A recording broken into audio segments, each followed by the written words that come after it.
Well, good evening. And we're starting to make a habit of being on time.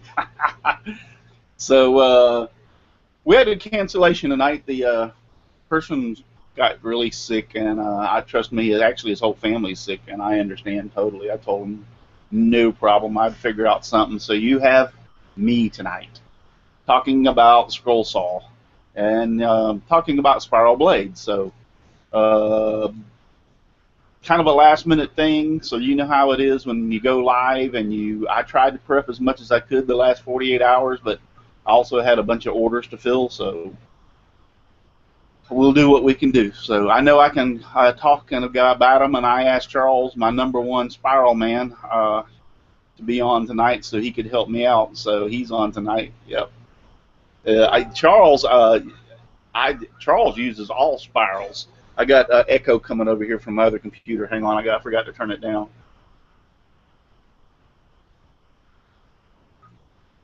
There, that takes care of that.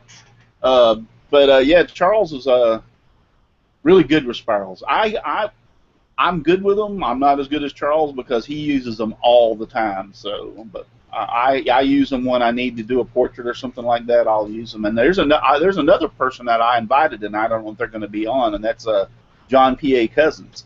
Now that guy, he uses spirals all the time too, and he can Me and him argued one day that he could cut a straight line as good as I could with a spiral as I can with a straight blade. So, but anyway, that's tonight's show. We're going to talk about the walk on the dark side with the spiral blades. First off, just a little quick couple of announcements. Talk about my sponsors. They pay the bills. So the first one is devobel.com. Those are the guys that are doing my webpage now. So if you haven't had an opportunity, drop by and visit my webpage, simplywoodencreations.com. Really a bunch of great guys. Frank, the owner. I've dealt with a lot of the guy that works with him, Chase. Both of those guys are absolutely fantastic to work with. They gave me my site a makeover, and it looks great. So I'm still trying to iron out a few things about the contest, but we will be giving away a free website. If you have one already, they'll do a makeover, and if you don't, then they'll hook you up with one. So if you get a chance, run by and to visit devobel.com for all your website needs. And the next one is Olive Wood Stuff. He's just came on board this in the last week or so and sent me some of these beautiful, I mean, absolutely gorgeous olive wood blanks. So he's going to be providing me with these. And I'm going to tell you, I turned the first pen with these today, and the stuff turns great. It sands great. It finishes great. Just some really nice wood. And I got to tell you, some of the figuring in these blanks is just totally awesome. I don't think I've ever seen a prettier wood in my entire life. Like this one, for instance. Looking at the side of this one. I mean, just absolutely gorgeous. And once again, it turns fantastic. I would say almost cuts like hot butter. Sands real well, finishes real well. So check them out on Facebook. It's Olive Wood Stuff on Facebook, and Olive Wood 2000 on eBay. You can place an order over there on eBay, so drop by and place an order and check the guy out. All right, I guess that's all I've got to blab about. If you can't see the sticker board, I'm sorry, it's over there, and I'm sitting over here at my scroll saw, so I'll give you a little sneak. It's actually hiding my bench. My bench is a disaster area, and I was glad actually that I'm sitting over here because this area is clean. That area is dirty, but there's all my stickers on the sticker board, so I'll give everybody a quick peek at those. So. But like I said, I turned it crosswise, so y'all can't see my bench over there. It's terrible. But let's go down the list real quick, and everybody introduce themselves. Start on the left tonight. And oh, one more thing, Dave, you're still doing your show tonight, right? That's right, Russ. Right after your show. Okay. Come check it out. Yep, 9 o'clock. So if y'all see Dave kind of disappear, he's running over at the last minute to get set up for his show. So he's not mad at us. He's got to go over there and get ready. So let's start from left to right. And first on my left is Brian. Hi, I'm Brian. I'm with Summers Woodworking. You can find me on YouTube or summerswoodworking.co. And then my good friend Charles. Sorry, I lost the mute button. My channel is brought to you by Dr. Pepper and Marlboro. I'm just kidding. My name's Charles Deering. I haven't touched a scroll saw in 2 months, but I do like doing it. If you give a crap, you can find me at woodenvisions.com, and all my social media links are there under links. Imagine that. And it's great to be here with all my rowdy friends, and I also have bought the Olive links. I am addicted, and it does cut like butter. And thank you for having me, sir. Dude.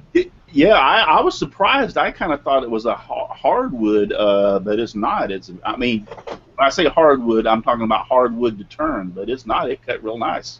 Yeah, I thought it would be a booger too, but it cuts quite easily, and it's gorgeous grain. Yeah, gorgeous. Okay, next, Mr. Chris Ahern. Hey guys, Chris Ahern here from the Old Cranky Workshop. You find me on Facebook under Old Cranky Workshop, or on YouTube under Crystal Wheeler. I have got Old Cranky Workshop up and running. I just haven't moved any videos over to it yet. We finally figured out the problem. So just start loading it up now. So I think you got in trouble because you bought all that camera equipment, and your wife wants to know why I ain't producing no videos. Absolutely, I'm catching some grief from the boss. All his toys, and I haven't done a video yet. So you shouldn't have told me that, Gus. So yeah, grief is coming my way, but we've had some issues here with the pets, so it's understandable right now. It's either telephone, telegraph, or Russ. Next is Dave Gatton. Thank you, Russ. You can find me on YouTube under Dave Gatton. You can also find me on Facebook under Dave Gatton, and Twitter and Instagram and all that good stuff. And of course, always the GarageWorks CNC website. Great. Donald. First, I want to ask how are you comparing cutting something with butter? I tried cutting something with butter the other day, and it just didn't work worth a darn. Anyway, I'm Donald Matthews. You can find me on my YouTube channel, Donald Vlogifies Woodshop, or I got a website, redneckknowhow.com. My Instagram and Twitter and all that's on my YouTube channel, and yeah. Cool. And also, John. Oh, and it's not we cut, but we cut it with butter. It cuts like butter. In other words, I had to go there, man. I had to go there. You freeze the stick of butter and put it on your mandrel, and there you have it. That's what it cuts like. Oh, that's like the meat bullet. Yep. And now, John Schaffner. Hey guys, sorry I'm a little late. I ran out of propane on my grill, so dinner's running a little bit late. You can find me on Facebook. That's about it for right now. Back to you. And then Mr. Russ Meadows. Hey everybody, Russ Meadows. You can find me here at my house if you come. And you can also find me on Facebook under my name and my Facebook page, Rusty Nails with a Z, Woodshop. And then we have they're going to double team us tonight. Know What Mom Knows and Shane's Hobby Shop. See?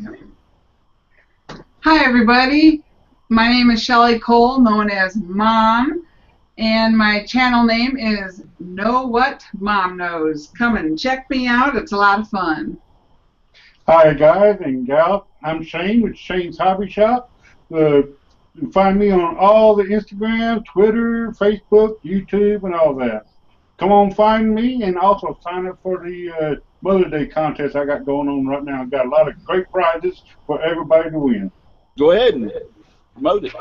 Oh, okay. Well, what we're doing is what's called a Mother's Day contest. It's going on right now until May 23rd. Yes.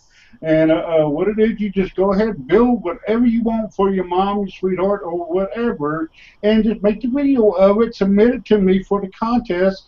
look on my Facebook page, Shane's Hobby Shop Facebook page. It shows a list on all the rules and even shows who's giving out what prizes.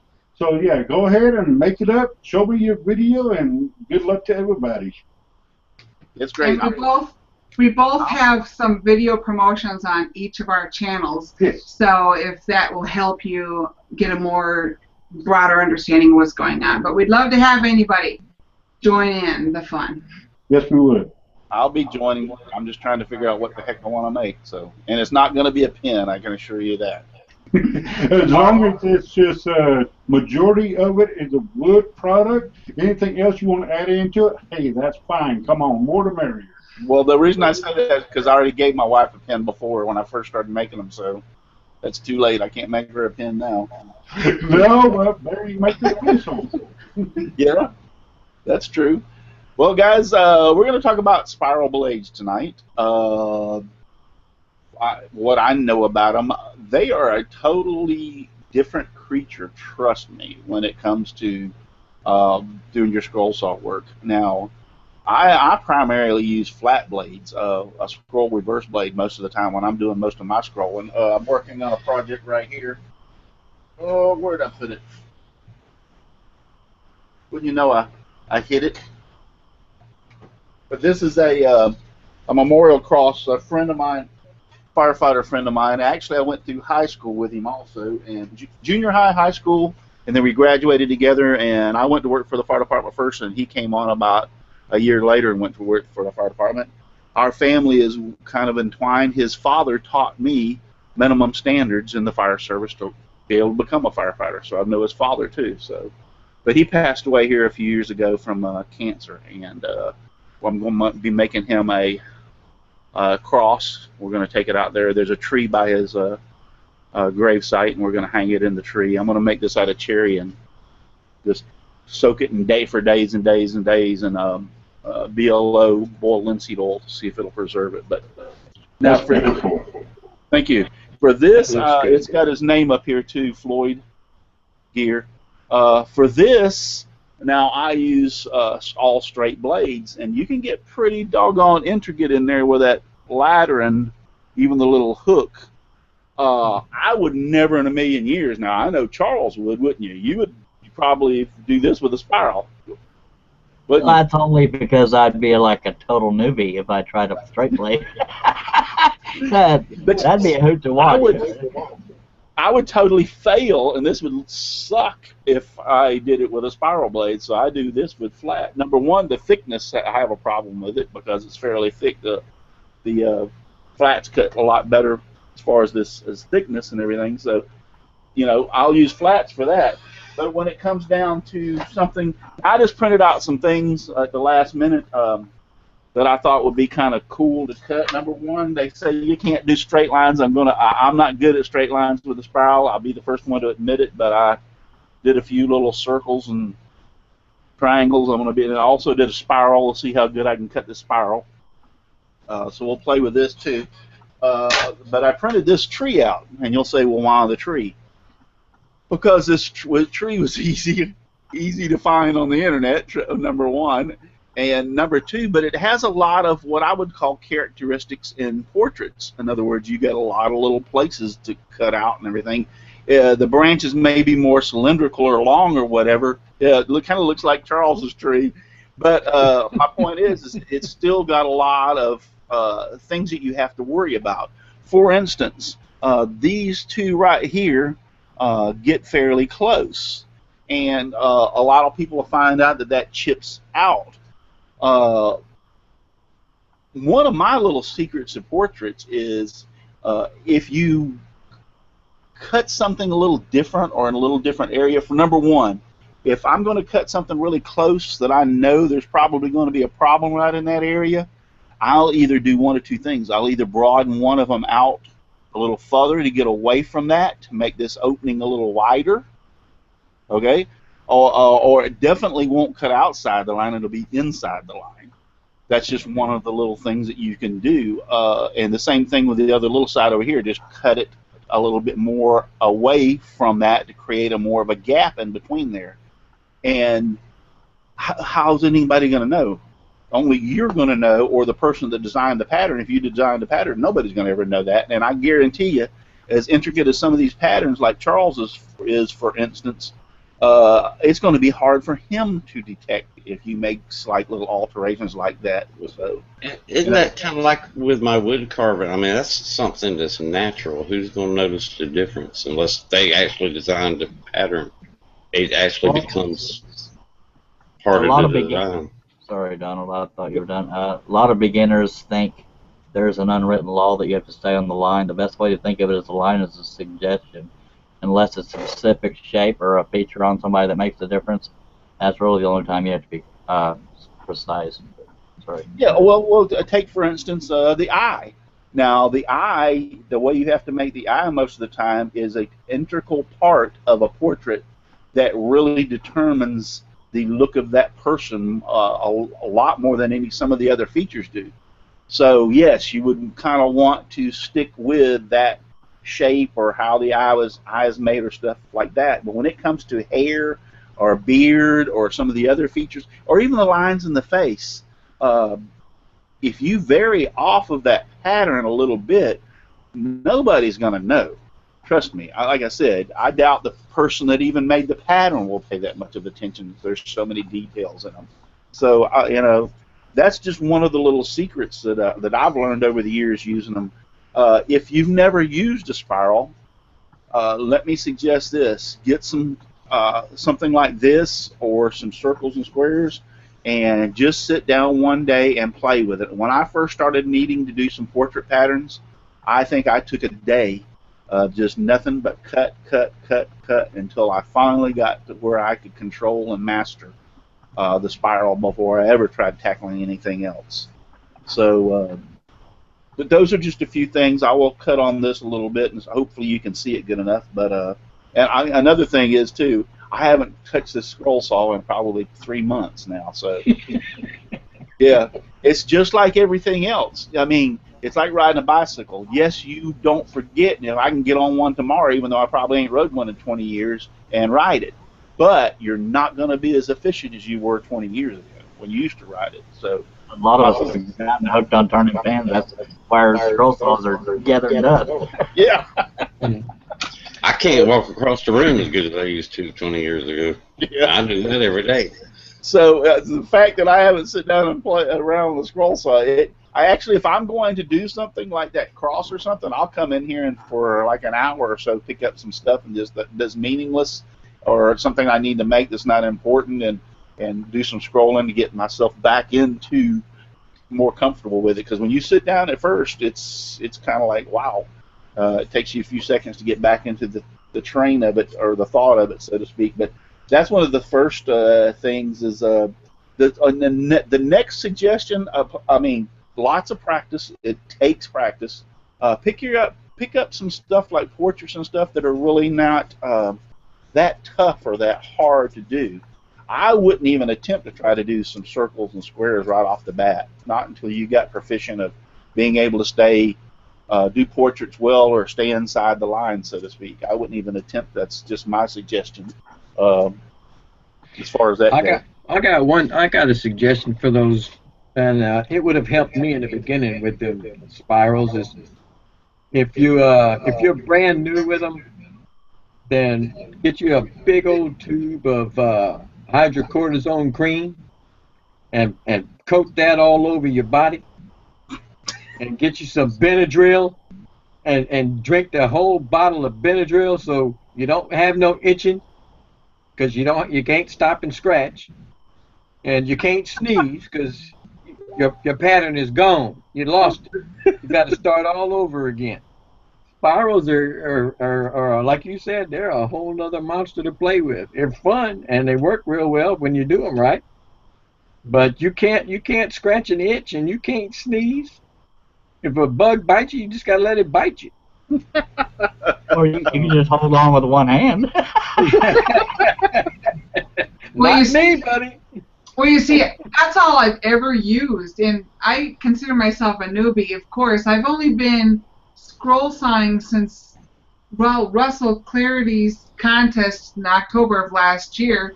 I I think that's when I really just started my scroll sawing, and I've never used anything but the spiral blades. That is it. So when y'all talk about flat blades and how much easier they are, like I didn't really even realize what I was learning with.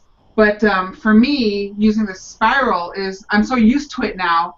That's all I feel comfortable with. If I go to a straight blade, I don't know if I would even like it because I use the bandsaw now, and I actually have trouble with the bandsaw because it's all the straight lines. I'm like, where's my spiral blade? I want my spiral blade for the bandsaw because I'm so used to it. I really do. I don't know. Well, you I'll see have to try a straight blade sometime. that's not a bad thing in a way because I mean, starting out with spirals and getting used to them, that's not a bad way at all. But in the same aspect, you can get proficient with them. I mean, once again, John Cousins, he's very, and Charles Deering, both of them. Now, John Cousins does a little bit more. Charles is mainly a portrait kind of guy. I mean, I know he's done like a wagon and some other kind of stuff like that, but Charles stays on the portrait side, where John does broaden out. In the scroll saw contest last year, John made that skull candelabra, and that was all done with a spiral blade. He makes a lot of stuff he posts on Facebook with a spiral blade, and I sit back and I'm awed at the accuracy that he has when he does those. It's just fantastic. I wouldn't even attempt to do some of that stuff with a spiral. I would go ahead and go over to the flat blade, but because I use a flat blade more and I'm more comfortable with it, so that's just one of those things. To me, cutting a circle or a square or a straight line or whatever is very hard. Now, another thing too, when I start cutting on this, I did not use any of my expensive plywood for a demo. This is the cheap Luan type plywood, so this is not really good to cut anyway. But I'm not going to whip out my good Baltic birch for a demo. I'm going to end up probably throwing it in the trash can. I'm sorry. I love you guys. But as Brian, I did a demo on his show, and I broke 20 blades, and I never break blades. It's just, it's a live show, so the next thing I'll talk to you about and tell you is let's see if I can get this camera down around over here. Is tension. Tension, Charles, when you run your spirals, full tension? I don't know what you would call full tension because I don't have a dial like that. Okay, how do you tension yours? There's a little knob at the back. I have a Hegner. There's a little knob at the back, and once you've been doing it for a while, you just pluck the blade and you'll hear a certain sound. I know that doesn't help most people. I understand what you're saying. Yeah, well, I know the DeWalt has numbered dial on it. Yeah, it has a numbered dial on it, but the like that Excalibur that I've got now, the 30-inch, that one has the tension in the back, and you just throw the lever on the front. That's kind of like your Hagner, right? Oh yeah, I got the lever on the front too. Yeah. So what he has a lever here, and to take the tension on and off. One like back is on and up is off, and then you have a dial back here at the back of the saw, and you will adjust the tension back here, and all you do is just throw the lever to actually engage the tension. So where the DeWalt's a little bit different, it has this lever here actually throws the tension on. It's numbered from 1 to 5. Russ, I'll answer that question. I use that DeWalt myself, and when I use spiral blades, I stop it on a 3 to a 3.5. When I use a flat blade, I go to a 4.5 to 5.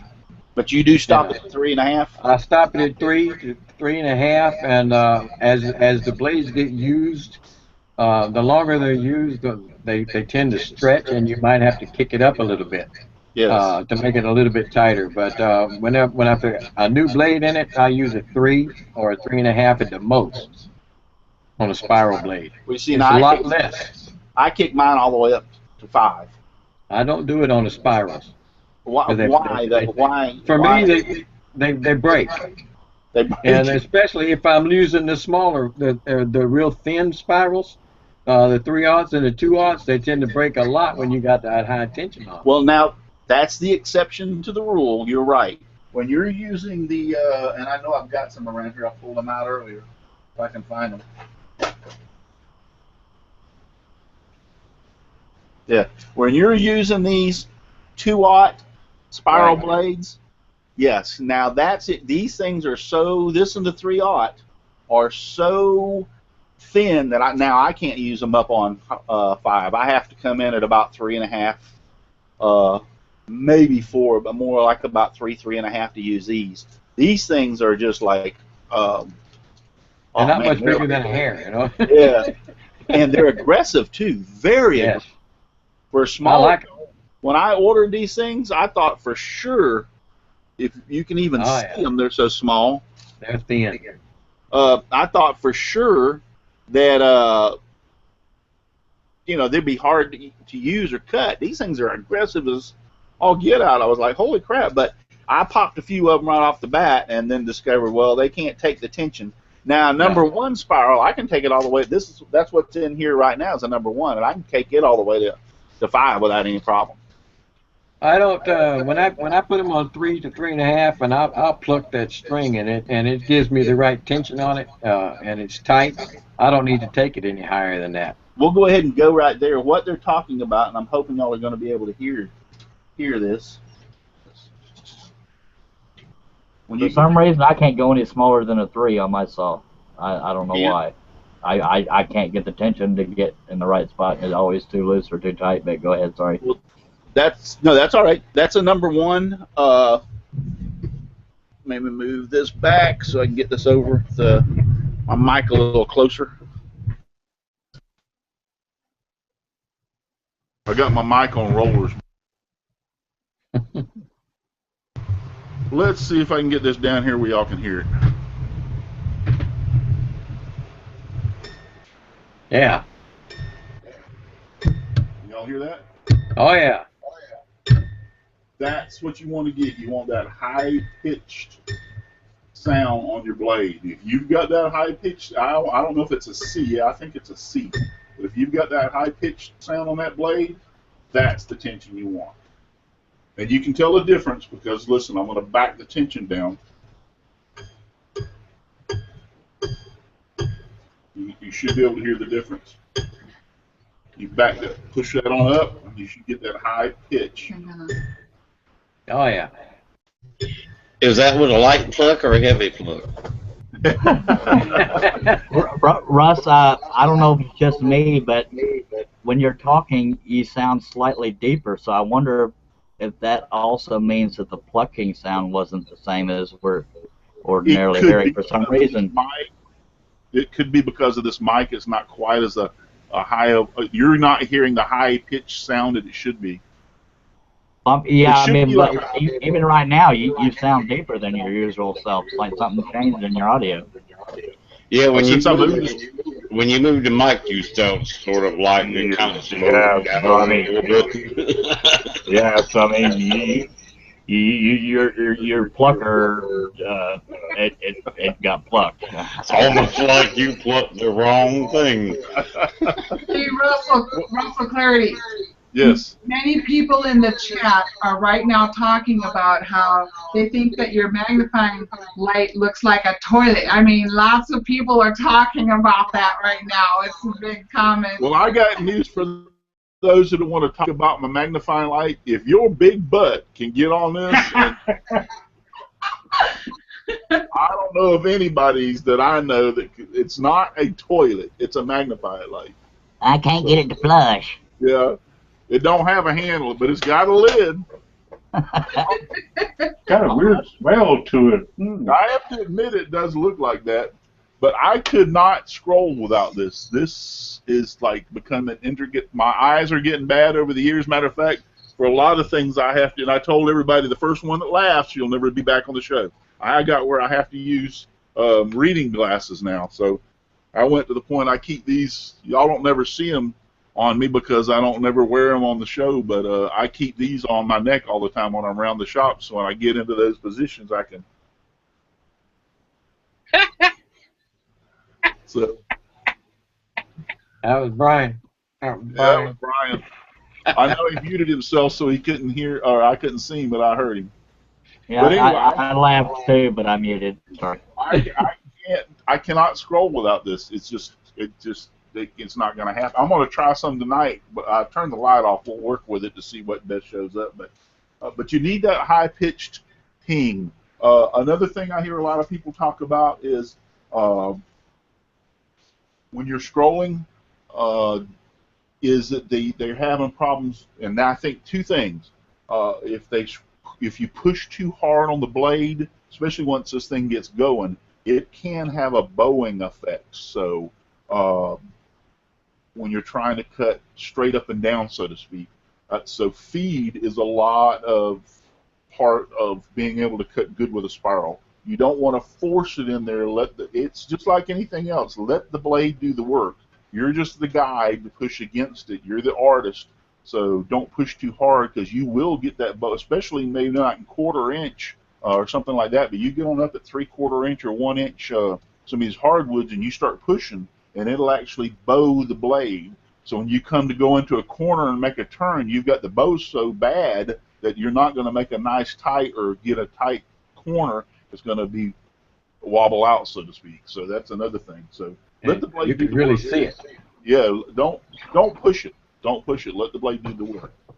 And the next thing that I could say that you need to make sure is to make sure that your blade is 90 to the table. I've done this before. Let me see if I have a piece here. I think I do. Open to me. Yeah, I can use this. The easiest way that I've found to do this is I'll take my 2x4 and I will go into make a little mark into the 2x4, and then you want to turn around on the back side and bring it into position. Don't get dizzy on me, guys. And make sure that the blade aligns up with that line. If that will align and it'll fall right in place, that means your table and your blade is 90 off the table. It's nice and square. That will give you a lot better cuts. That's just a simple way of being able to tell. Russ, somebody's wanting to know if I sound deeper in your mic too. Anyway, we have an echo when I talk. Wow, that's messed with me. Somebody in the chat is wanting to know, what do you do when it's not 90? In other words, I guess they're meaning on the DeWalt, how do you make it 90? There should be a knob underneath, I guess. There is a knob right here, so you will have to play with this and make adjustments until you get that correct. This is the tube that sucks all my sawdust when it comes down through here. This is hooked to a big fan that blows it outside, but so this pulls all the sawdust down. But yeah, you will have to make adjustments here to get that back and forth. Sometimes, this is what I do sometimes. If I've got that nice and tight and it's just a little bit off, I'll take the hand and bump the table. Just hit the table on the left or on the right. You strike it pretty hard, pretty aggressive, and it will actually move the table a little bit. So. And I don't know if any scroll saw this different from that, having the knob on the bottom where you just loosen and tilt as needed. Right. Most of them are that way. But you just have to make adjustments and play around until you get it back to where it's square. If it's off a little bit this way, then you just move it the opposite direction or take your hand and hit it really hard on one. I don't want to hit too hard because I'll get mine off now and then I'll have to go back and set it before we start cutting. But yeah, just knock it on one side or the other, and it usually will move just a little bit. Maybe if it's really stiff, loosen up that knob below a little bit, not really, really loose, and then tap it to bring it back on one side or another to bring it back in place. But that's just a real quick way to check and see if your blade is 90 off the table, because you want that nice and square to make your cuts. So that's the way I do it. Other than that, I wonder if it's going to be better. Let me give me 1 second if y'all want to ramble and see if this will be a better. Hey, Russ, just 1 second before you take off. Could you say this message will self-destruct in 10 seconds? Ever since you did your blade pluck and moved your mic, you've been deep, so it's messing with everybody. Even when we echo through you, it comes over deeper. I don't understand why. I keep waiting for you to ask for a ransom. You keep waiting for me to ask. I'll be back. Ask for a ransom. Leave the money by the phone booth. So my voice got really, really, really deep. Oh, now it's bad. I don't know what I did. All I did was move the mic over, so I have no clue as to what. Okay, what now you caused sound that. normal.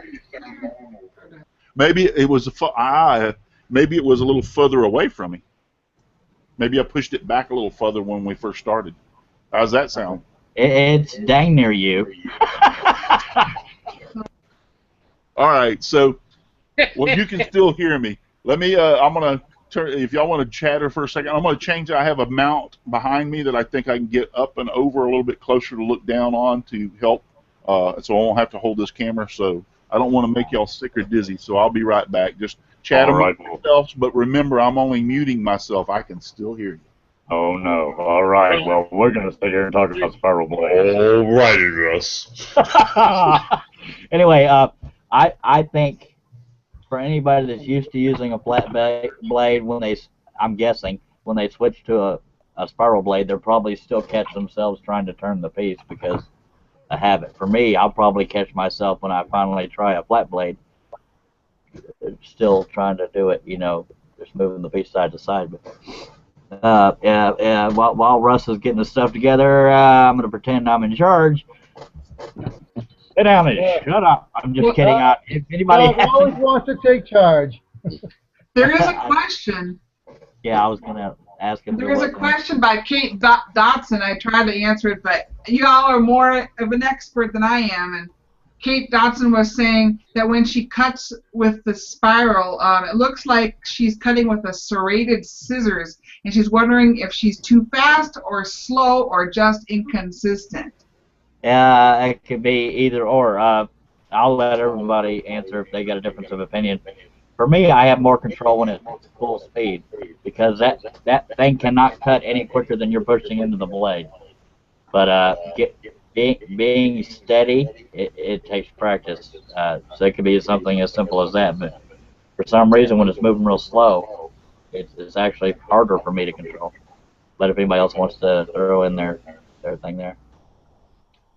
I know that whenever I'm using them, I don't have my saw at full speed. I usually keep it down to around a 6 or a 7, and I get that edge tube, and I have to go back and use the blade as a sander and kind of sand it smooth and stuff. So it takes me a little longer to do the project.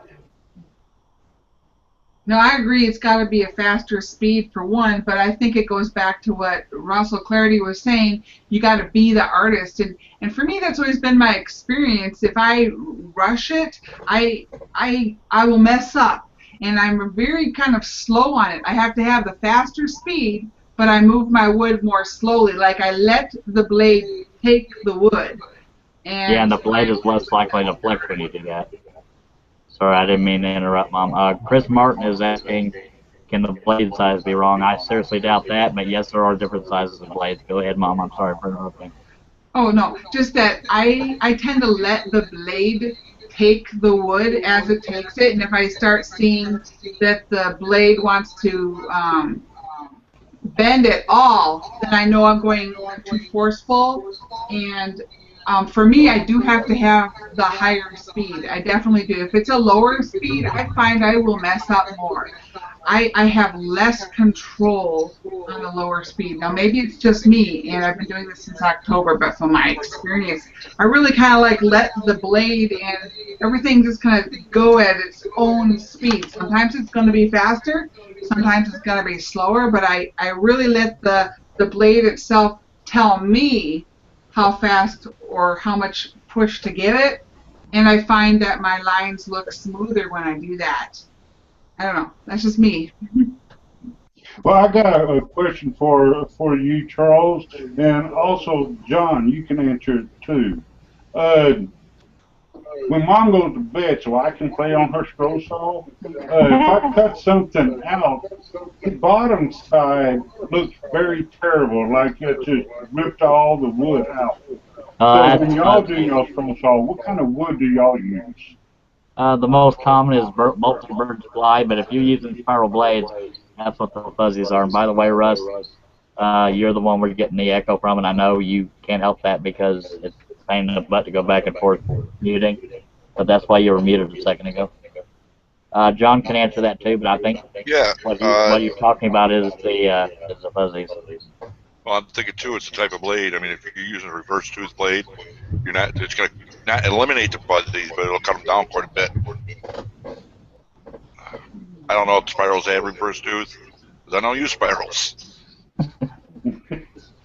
I'd bear change. I don't know if they have Don't reverse have tooth or not. They have a scroll reverse spiral, or an ultra reverse spiral, I should say, and it does help prevent the fuzzies. Yes, it Fuzzies does. are going to be one. Can y'all hear me? Yes. Okay. Is it still back to that deep voice? Yes, sir, it is. I don't know what the heck changed, but that's the inherent bad thing, or if you want to call it bad thing, that's the inherent little quirk that spirals have, is they don't cut real clean.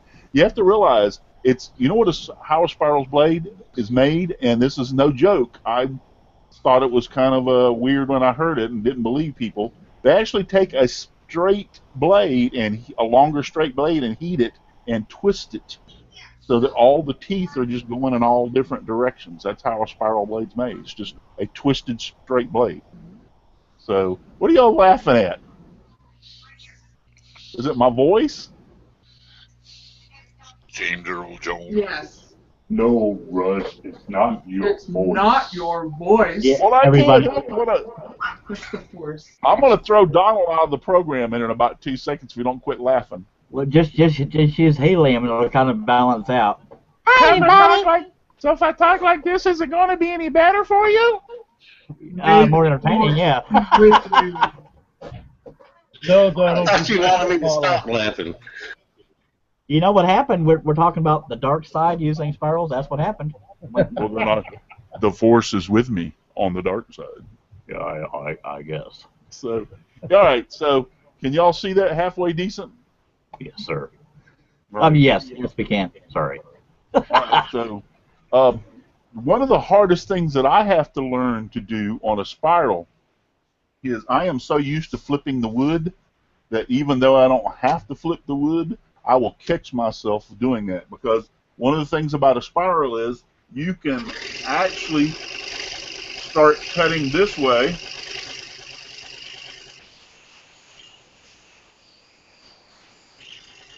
and then turn around and cut that way.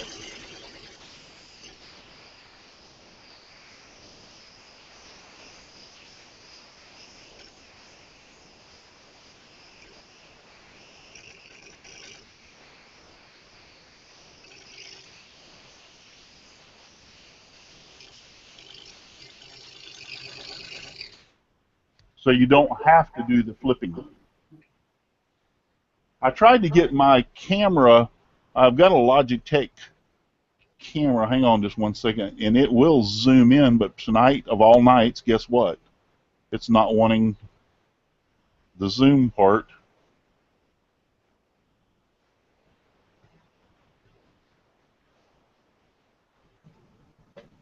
I just noticed Nighthawk. I can't remember his real name. Nighthawk, the Wacky Woodwork, was in the chat, and I remember one time he did a video showing him using a scroll saw, and he mentioned my name, and he went bing bing, like the pluck of the blade. I just thought it was funny because you were. Is that zooming in better? Yes. Okay. You might have to bring it up tiny bit. There you be. That's better? That's right in the middle there. Okay, cool. So now on this little leg right here, I'm fixing to start. This is so thin that I don't need to make 2 passes. 1 pass will do this.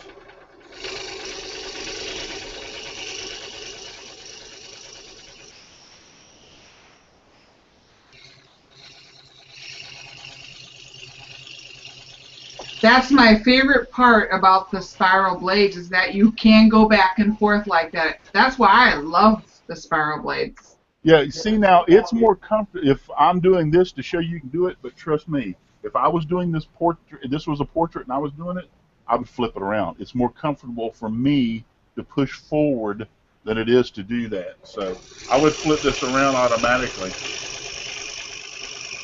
I've noticed I do that with straight cuts. I'll tend to, cut it like it's a straight blade.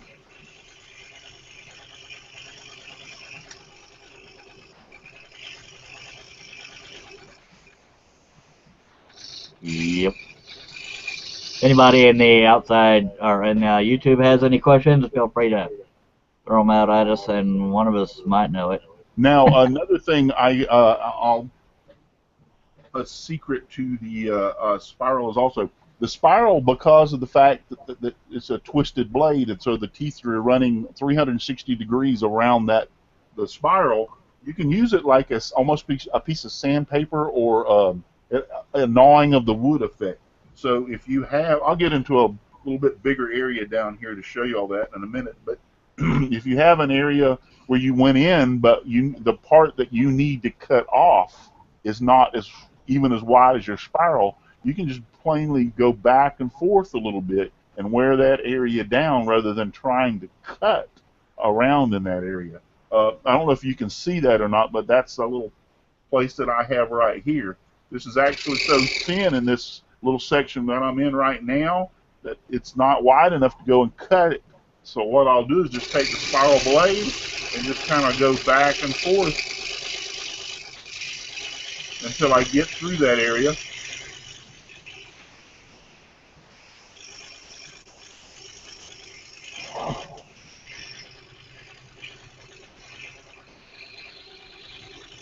I'm glad I'm not the official host. I don't feel right being quiet, but I don't know what to say. I just broke that piece out. That's because I'm using cheap plywood. So Dag nabbit. yeah, just broke that piece out. Which, like I said, I'm not using my good Baltic birch for this. So Sure, but blame it anyway, on low-income plywood. Yep, blame it on low-income plywood. But anyway.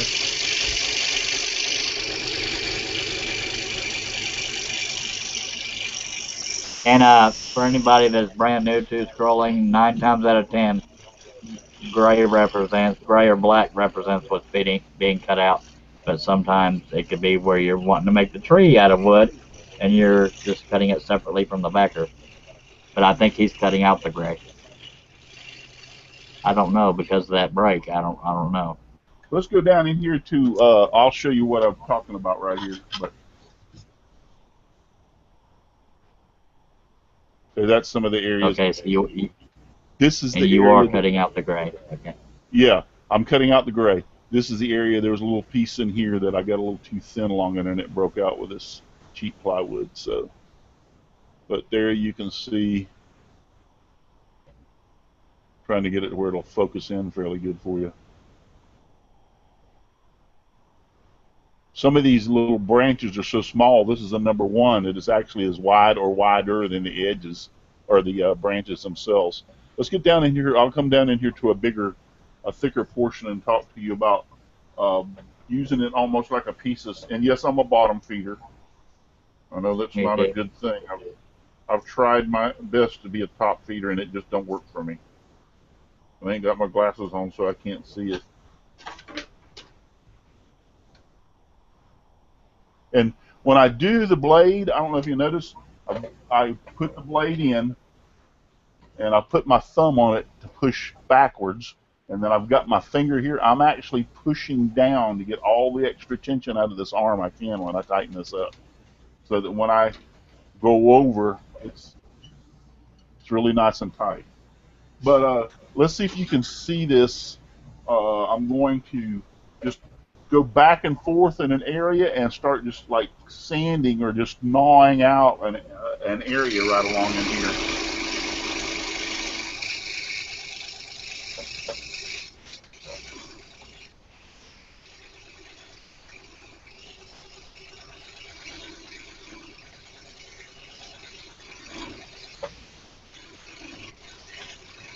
All I'm doing is just back and forth, back and forth. I'm not really even cutting it. I'm just allowing the blade.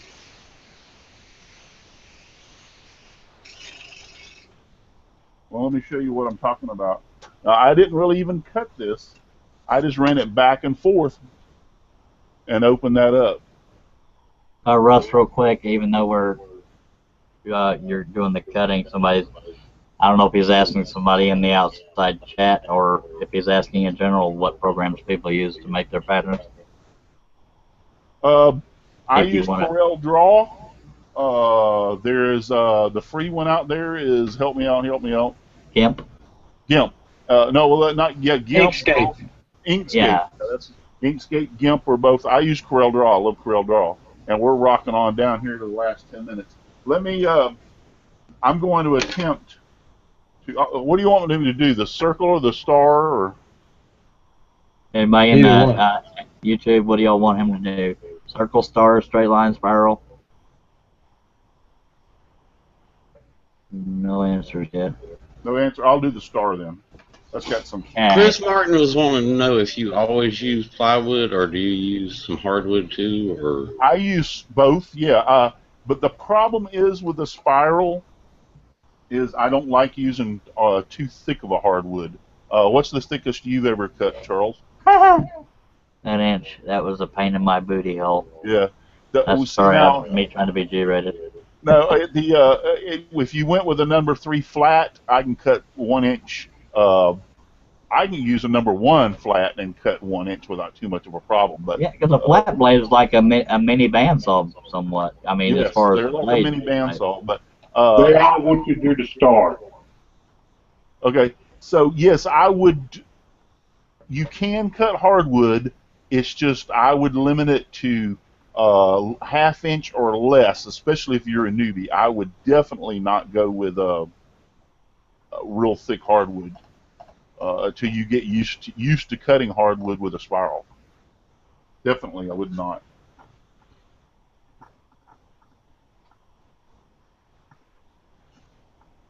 It's heck to get old and go blind.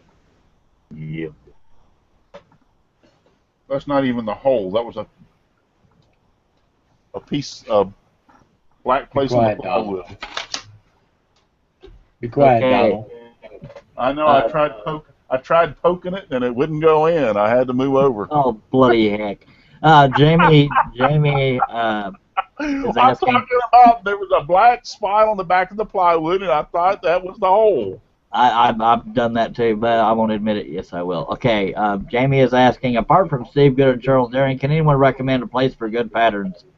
There is Scroll Saw Village. There are groups on Facebook. Steve Good's channel, scrollsawworkshop.blogspot.com. Well, he says apart from Steve Good and Charles Daring. Oh, okay. Then yeah, go join some of your Scroll Saw Village. Go join. Why are you still laughing, Donald? You're distracting me. So, Sheila Landry. Sheila Landry has a great scroll saw pattern place. Yeah, but he's talking Charles started it. I'm just saying. He's talking about for free. Oh no, he actually didn't. He didn't specify free. Oh well, I would say to me, Sue May. She has some beautiful patterns. I like Sue May's patterns really a lot. Sheila Landry Designs is for her all website. Your portraits, go to Charles Deering. I mean, he has some of the best portraits designs there are out there. I mean, well, thank you. Right on, man.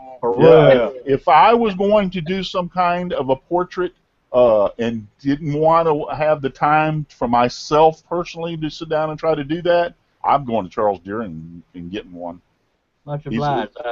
I'm not. I don't mean to jump away.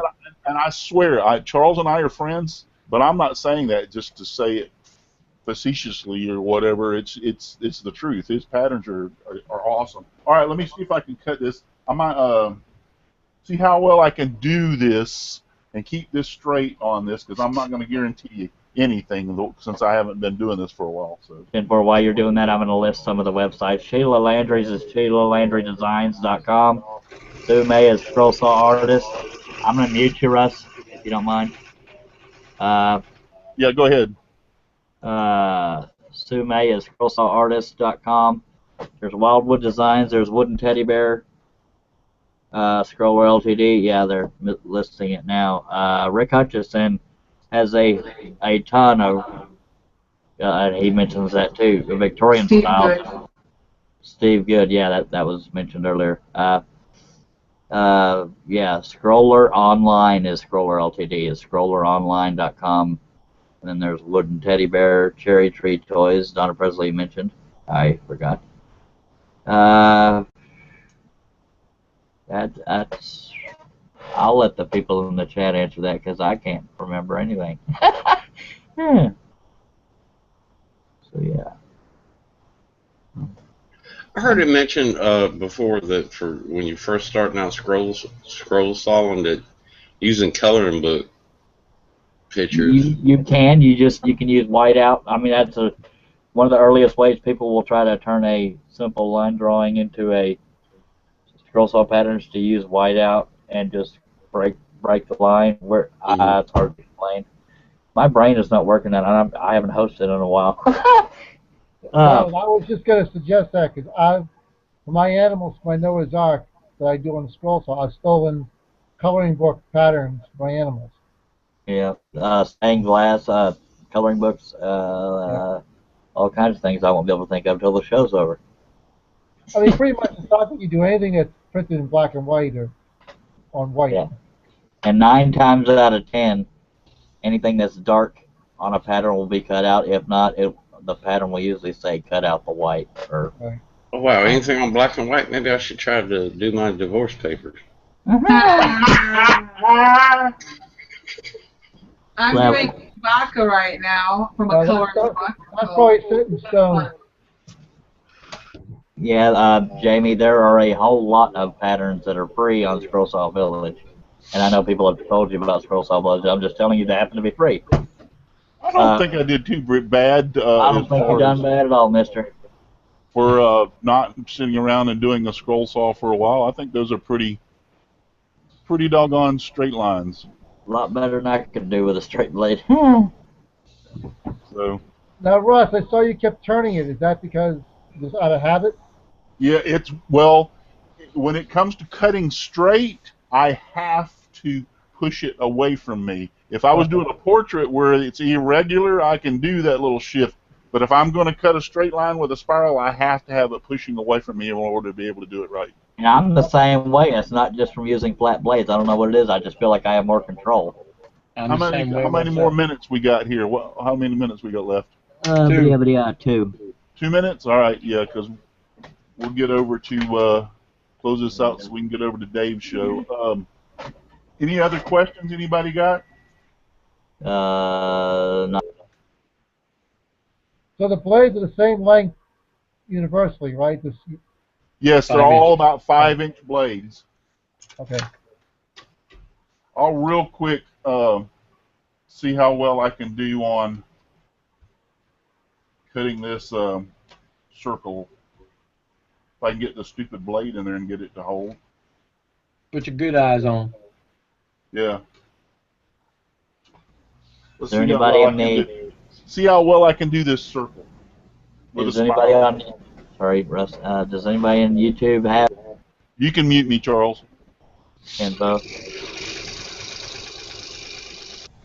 I love this power. Sorry. If there's anybody on YouTube that has any questions, please feel free to ask because we're running low on the time.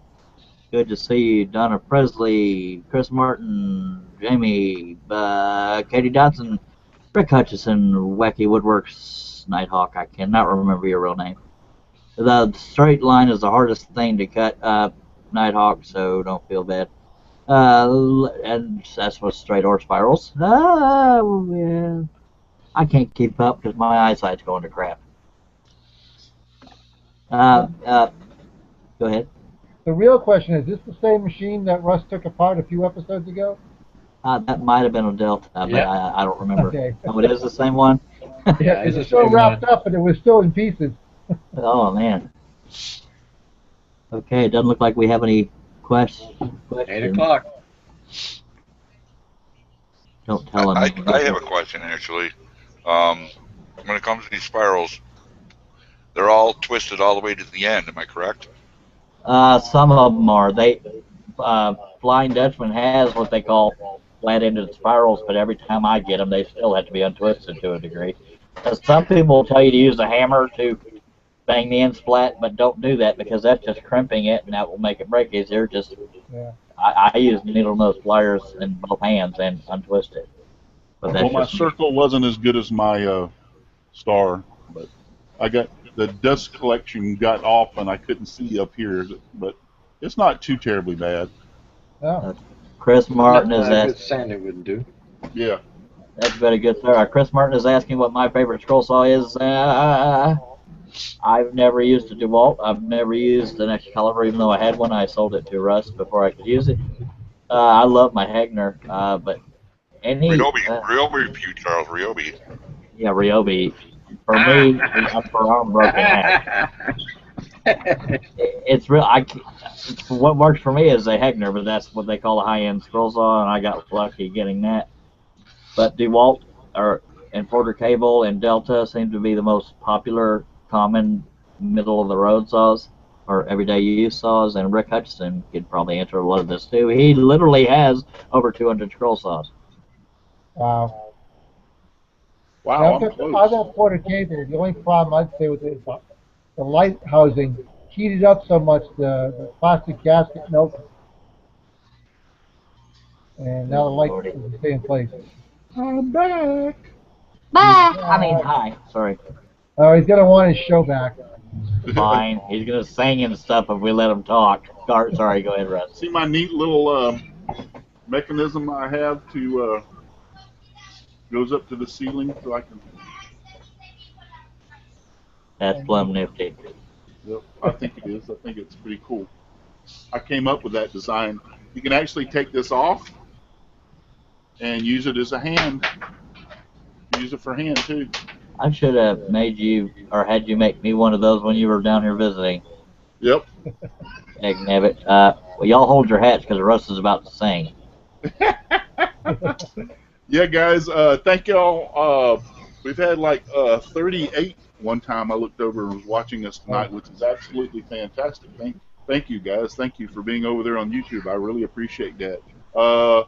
Few of them bailed out. Thanks to Brian, he was here. Dave Gatton, he's already bailed out. He's over on his show, which we're fixing to close out and join over there. Thank you, Charles, Chris, Donald, John, Mom, and Shane. I appreciate each and every one of you.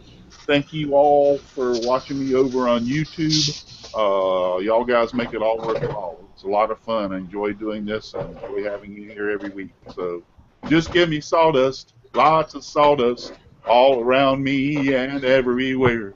I like it flying all around my shop and even in my beard and hair. Good night, everybody, and God bless. Bye. Bye, everybody. See you later. Bye-bye.